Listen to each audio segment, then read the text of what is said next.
Hello everyone, this is Lok. Welcome back to the Practisim Designer update series.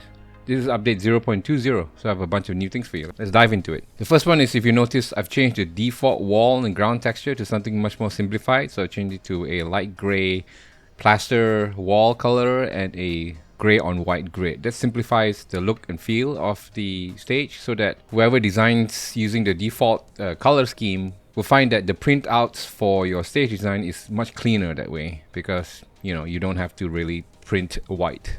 So that's the first change. The second change is the improvement to free mouse mode. I think I'm very happy with this fix. Like if, for instance, if I drop targets here, I drop a wall like that, maybe change the color of the wall to black, right, so you can see it. Maybe drop a barrel here. Now, traditionally, if you've realized in free mouse mode, if I point my mouse up here and I try to click on this wall, what happens is the wall will appear behind, somewhere close to this black wall will appear very close to this wall at back. Now, when you click on it anywhere, it will always position the mouse in the right position for you to grab onto the target.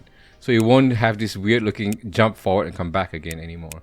So now it's much better, much more intuitive. So I can clone this and move it over here. I move this target over here, turn it a little bit. I clone this and put it here.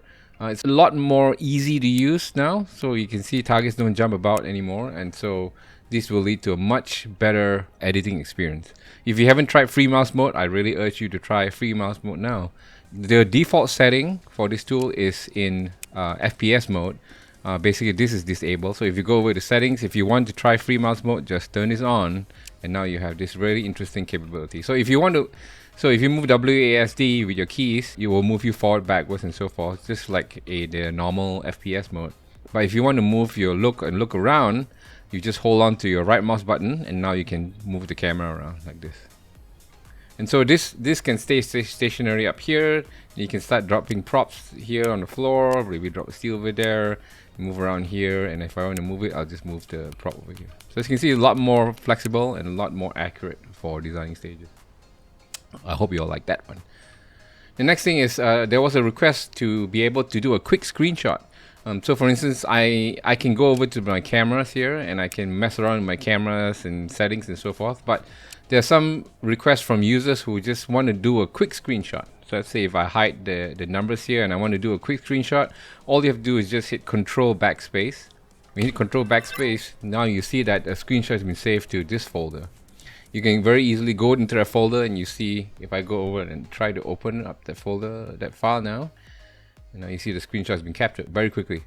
So for you who want to reposition and say, okay, I think this position is way better, instead of going over to the camera dialog, I can just quickly do a CTRL-BKSP. And then if I want to capture this part here, and just do a CTRL-BKSP. Now I have all the PNGs available that you can then include into your written stage briefing. And finally, apart from some bug fixes, I have two more new props here for you. One is a silly one. Since Barbie is such a big thing these days, I actually included a toy house called Barb's Toy House. So if you want to add this into your stage design for any reason, there you go. And then I included a new prop. I saw this in a YouTube video of some match. I can't remember which one. I really have to write this down, but it's essentially a new Irish rack. So if you go over to my Irish rack section, traditionally you have a 4-star Irish rack. This is how we've seen Irish racks, right? But now what I saw in the video was a 5-star Irish rack, which is pretty interesting. So here's how you shoot it. Oh god.